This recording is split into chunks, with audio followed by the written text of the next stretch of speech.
போல நினைச்சேன் தாய் போல வளர்த்தேன் மாலைன்னு தொடுத்தேன் வந்து இடம் தொலைச்சேன்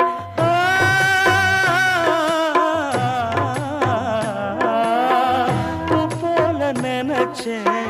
தாய் போல வளர்த்தேன் மாலைன்னு தொடுத்தேன் வந்து இடம் தொலைச்சேன் உதிர்வத பார்த்தேன் உதிரத்தால் கொதிச்சேன் உதிர்வத பார்த்தேன் உதிரத்தால் கொதிச்சேன் அம்மாடி தங்கச்சி அண்ணமனம் புண்ணாச்சி அம்மாடி தங்கச்சி அண்ணமனம் புண்ணாச்சி அண்ணமனம் புண்ணாச்சி அண்ணமனம் புண்ணாச்சி தங்கச்சிக்கு சீமந்தம் தவிக்குது ஏன் பந்தம் தங்கச்சிக்கு சீமந்தம்